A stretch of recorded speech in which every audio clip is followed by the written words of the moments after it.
Good morning. We are live. This is my special guest I was telling you about earlier this week. This is Ashlee, and she is a dear friend. We met several years ago when we have a mutual friend, Kenny and Mia Godfrey, and you guys have known the Godfreys for how long?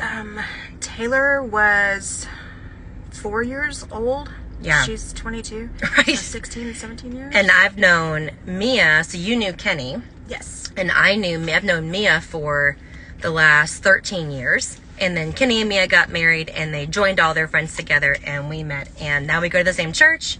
And so now we get to see each other a lot more. But Ashlee has a really amazing story that I asked her if she'd be willing to share, and she's graciously agreed. And so I'm just going to let her take over and ask, and we'll just kind of start with your testimony. So kind of start in the beginning. Tell a little bit about your life. So beginning is I grew up with a family who we did not attend church. My immediate family. It was just not something that we did. I did go to church services with my great aunt on occasionally and my great grandmother, a little country church randomly, and then I also had friends who we would go to church. Yeah. And they would invite me and we would go together. Now, it was at a church service where my friend invited me that I heard the gospel. I come under conviction and I was saved. And I remember I was in elementary school. I don't remember the exact age that I was, but I heard the service, went up to the altar. I remember being on my knees and praying and crying, and I remember feeling the peace and the calmness that came over me. Yeah. We went home and told my parents. Again, my parents don't go to church. Right. So they were supportive. Yeah. And they loved me, but I was baptized at my great aunt's church. But even after then, it was just not that we did on a regular basis. It was a lot of spiritual growth. Right. Yeah. I wasn't in the Word. Yeah. All the time. I didn't hear. The Word. Yeah. Frequently. Yeah. But as a child of God, even though I wasn't in the Word, even though I didn't hear the Word, I knew right from wrong. Yeah. You feel.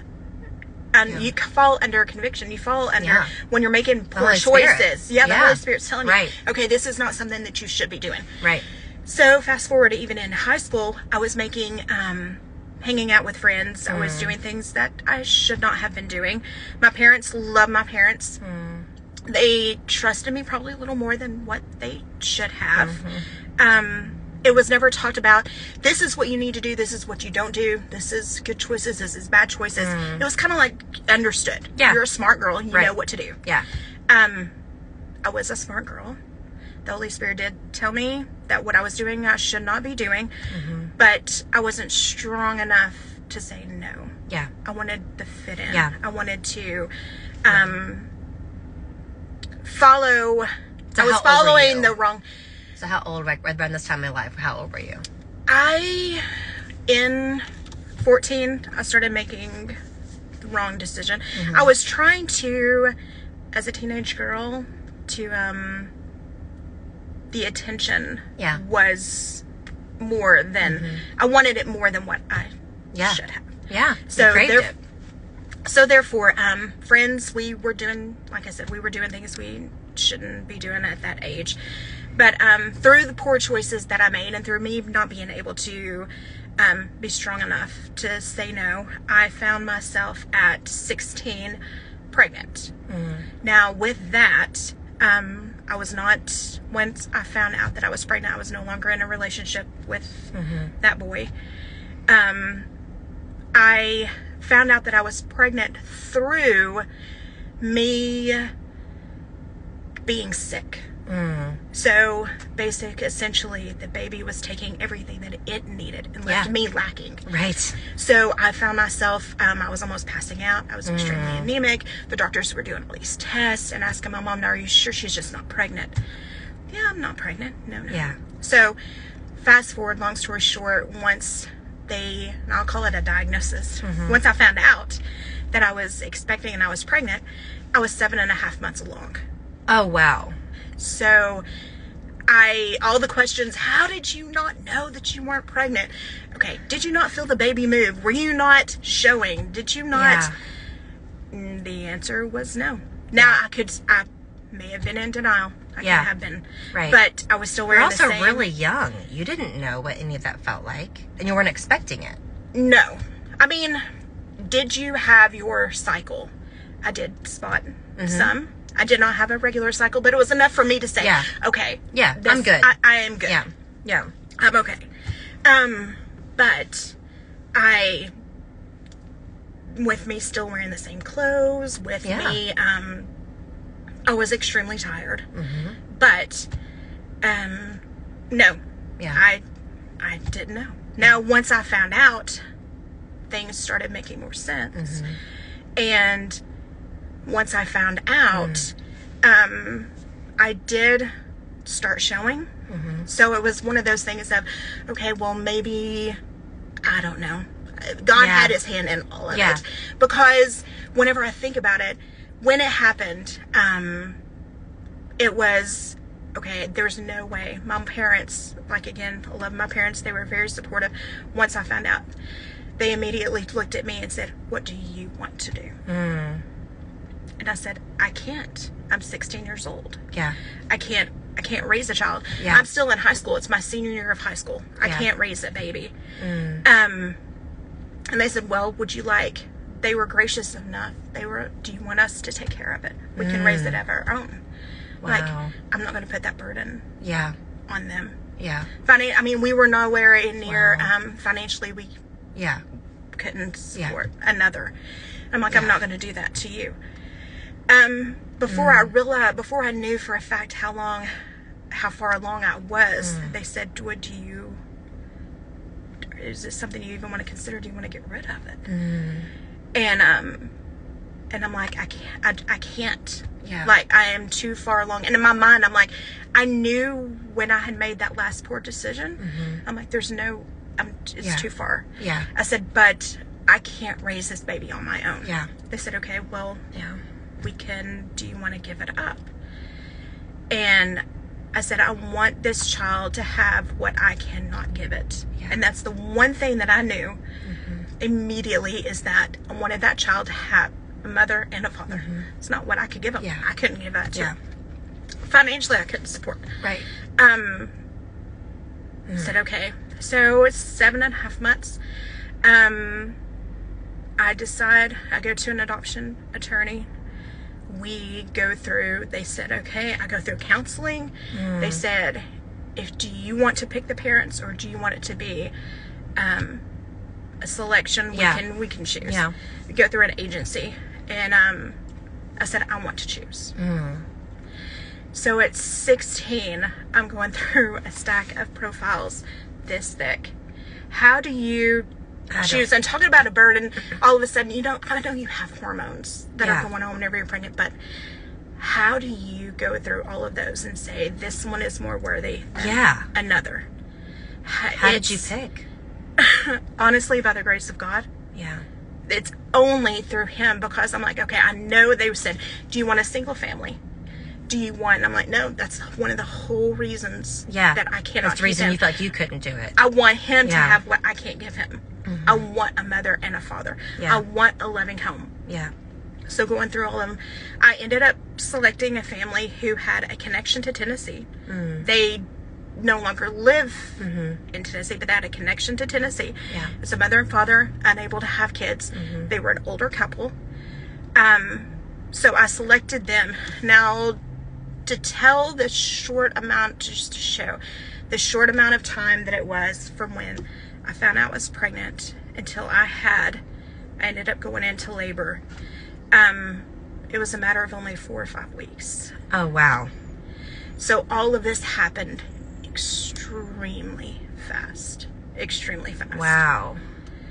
And my mom, and again, just a preference, no one knew that I was pregnant. We didn't tell anybody in my family.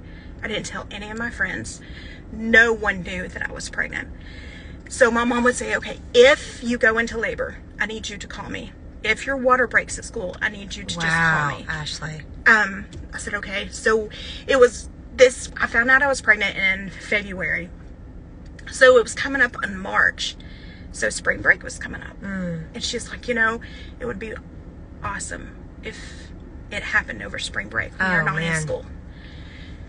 I've been going to the doctor once a week. Yeah. Because at that point I was far enough along. Yeah, it was you have weekly to go. visits. Yeah, you've got to go a lot more. But not only that, my blood pressure was high. So I was having to attend doctor visits more frequently. So go into a doctor visit on a Wednesday, and he said, your blood pressure is too high. He said, it's now dangerous. We need to go ahead. We need you to go across the street. We're going to go ahead and induce. We're going to have. Wow. I said, okay. Go in on a Wednesday. I'm not able to give natural birth. We end up having to have a C-section. Okay. Born on a Thursday. I missed 2 days of school. That was it. Because the following week was spring break. So I had him on a Thursday. I missed school on Thursday and Friday. Had spring break. And then that following week, I could go back to school. But the time that I had him, this is the part that's...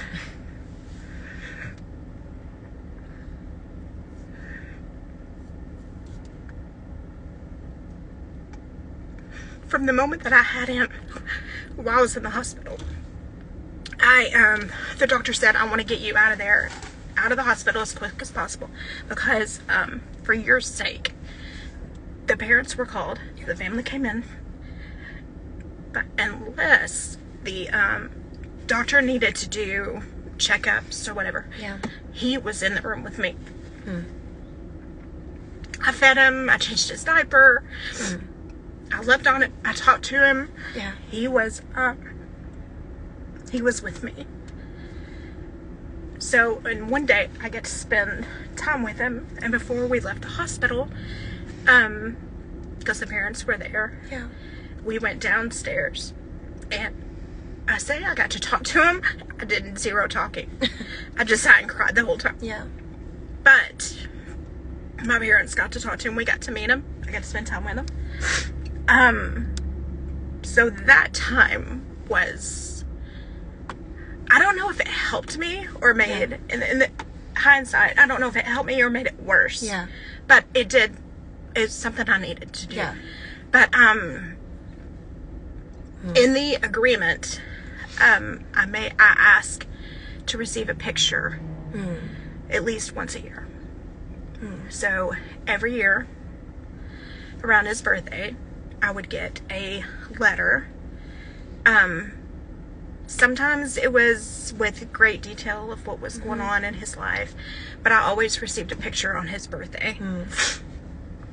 But after leaving the hospital, I found myself going into depression. Yeah.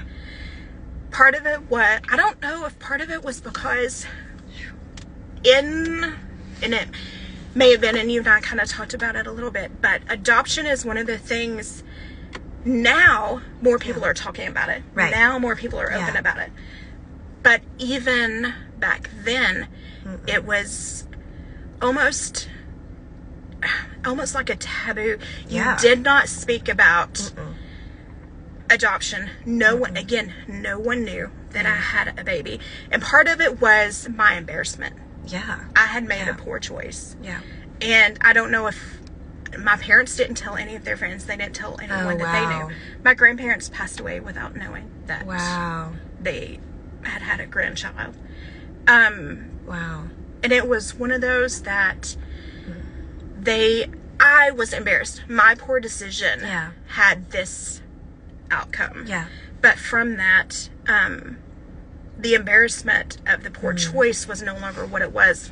Right. The depression came from, I felt a loss. Yeah. Grieving. Yeah. And it happened, I mean, it went on for years. Even Ross and I, we got married. We had kids. What I had gone through with giving him up made my relationship with my kids even stronger. Yeah. When they were born. Oh, man. They didn't leave my arms. now I know that it was not the best for them. They... Ashlee! Poor, Dang it! Ah! poor Taylor. We're gonna run out of tissues in here. Poor Taylor, she was on me the whole entire time. Everyone, oh, can I love her? Can I? I'm like, no. No. I like clung to her. Would not let her go. But I always felt there were times where I would just start crying. Yeah. Just start. It was the loss. Yeah. Of not knowing. So then, like, as you got older, obviously you married Ross. How old were you and Ross when you got married? I was almost 21. Okay. So it had been a couple of years, but you still hadn't really fully, like, healed because you still didn't talk about it very much.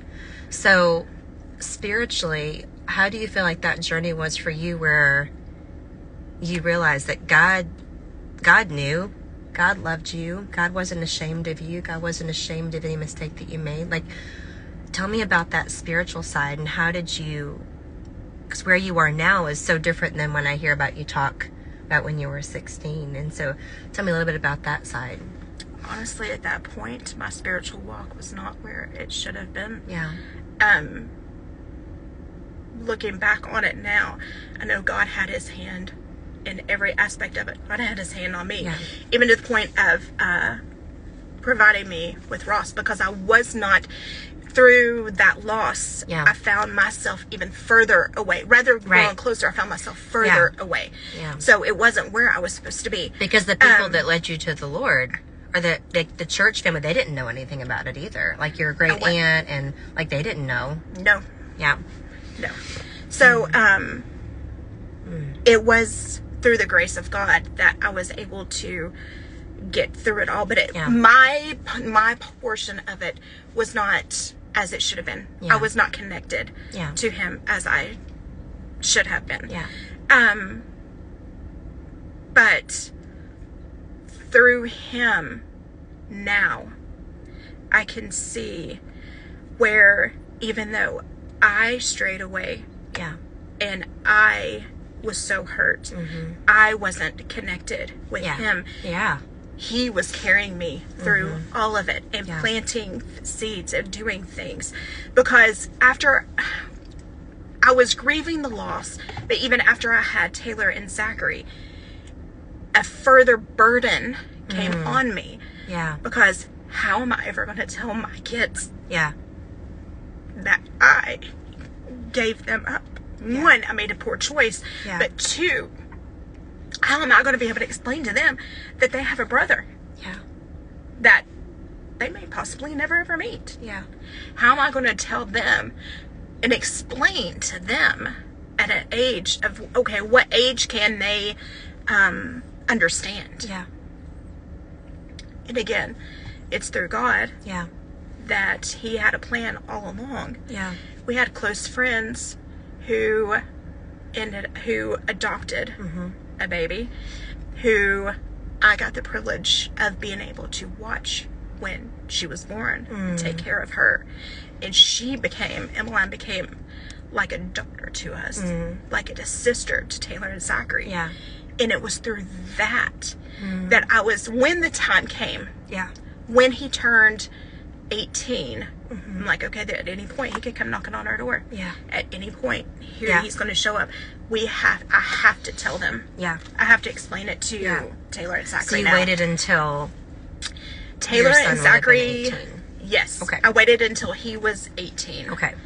Which at that point, Taylor was in middle school. Okay. So she was a teenager. Zachary was a preteen. So they were old enough to start to understand. Yeah. But it was through Emmeline that I was able to communicate it effectively. Yeah. It was through Emmeline that when I had Taylor and Zachary, the burden, like I was saying before, I had a burden of grief, but then it became a burden of, how can anyone love a child who is not biologically theirs? How can they possibly have this connection? Yeah. How do I know that he doesn't feel disconnected? How do I know that he's being loved? Yeah. How do I know that he's being taken care of? How do I know for a fact that they love him? Yeah. And it was through Emmeline that those answers, His fears. and the fears were taken away. Yeah. God showed me, a child doesn't have to biologically be yours for you to love them. The child, there's no reason for you to, and I'm like, okay. And I knew all along, the parents told me from the very beginning, they said, we have nephews and niece who are adopted. He's not going to be the only one. Right. He is going to be loved. We are going to always tell him that he has been adopted. He will know about you. Yeah. But so many times parents are afraid Yeah. to tell. Yeah. And I don't know if it comes from a fear of, well, maybe the child will resent me, or maybe the child isn't going to love me enough to know that I wasn't Or there. if they love their original or their birth parents it's more. more. Yeah. Right. And Yeah. I'm going to say this, but I hope it comes across. I hope it doesn't come across wrong.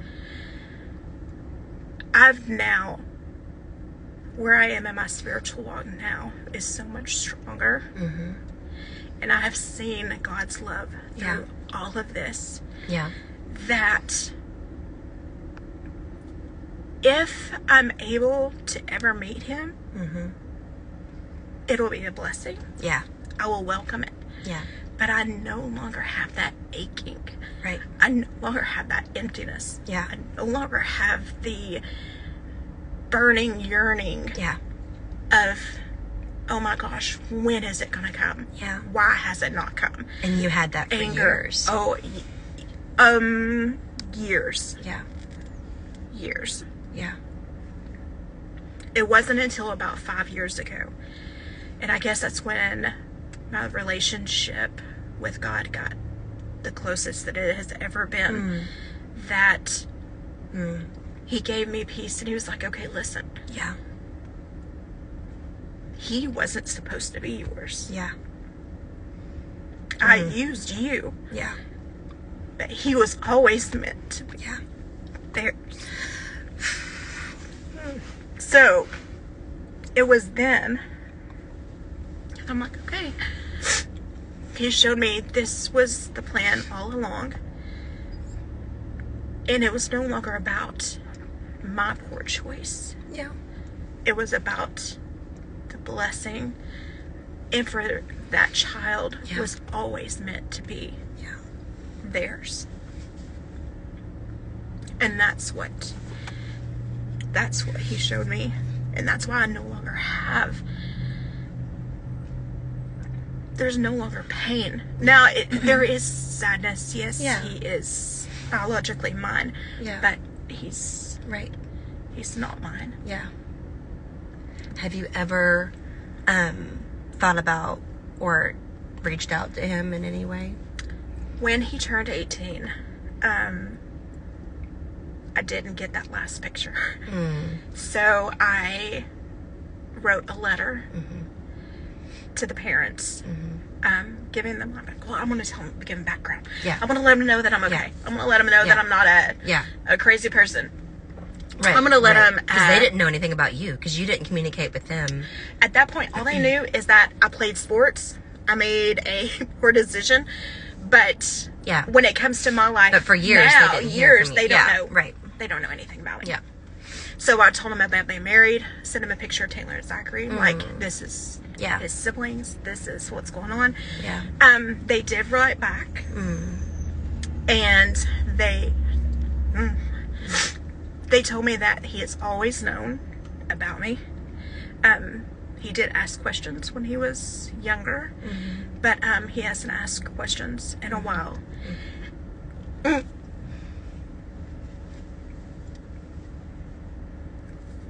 In the letter, one of the things that they talked about was his salvation. Mm. And about how he was saved, and it was in December, and about he was supposed to be baptized, and there was something wrong with the baptismal, and the heater was broken, and they couldn't heat it, and they was like, we're gonna postpone it, and he was like, no, I have to. Like, I want to give this to Jesus. Wow. This is what I want. So he got baptized in the freezing cold water. Wow. In the cold waters. But he's like, this is what I want to do. Wow. But that... Yeah. Did you know they were Christians when you picked them? Mm-mm. Wow. That was something they did not... But you have to remember... You were 16. You wouldn't even have looked for that, probably. Honestly, I was not... Yeah. My spiritual... I was not there. So that was not one of... Yeah. Unfortunately, that was not one of the priorities at that time. My priority was to be a 2-parent household. Yeah. He was to have a mother and a father. Yeah. That he was to feel loved. And I'm not going to lie. I looked at what they did for a living. Right. I wanted them to Is be he financially be able to take care of him. Yeah. Because that was one of the... I wanted him to be taken care of like I could not take care of him. But even as a 16-year-old, I can't imagine looking at profiles of adults when you're not an adult yourself and trying to pick adults that you don't know, and you're never really going to have a relationship with them to know. And I can't even imagine that. I can't imagine that. So, obviously, we talked about you got married, you had children, you did have the opportunity to reach out, explain a little bit more about your life, and talk about your spiritual journey to where you are now. If someone is watching this now or later, they're watching it later, and they have something in their life or in their past that they are either embarrassed by, or they're haunted by, or they feel like, I can't tell people about this because it's embarrassing, or no one else has this in their story, I just can't talk about it. What would you say to them?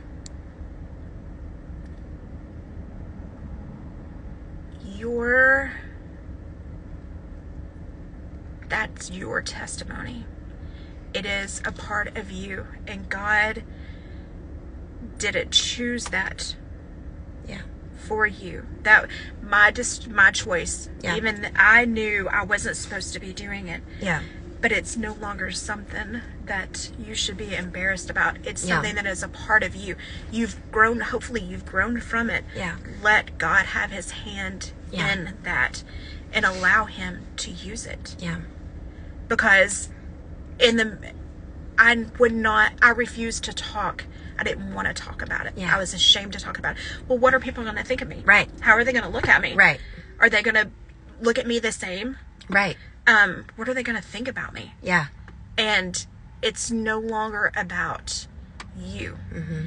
How can he use you to help someone else? As much as you think I'm the only one that's ever gone through this, I'm the only one that's ever done this, you're not. Mm-hmm. And it's not anything to be ashamed of. Right. No matter what it is. No. Now, is it easy to talk about? Yeah. No. So when could you start talking about it? Mm-hmm. Because I knew about it. I think we talked about it for the first time when you guys came over for poker night.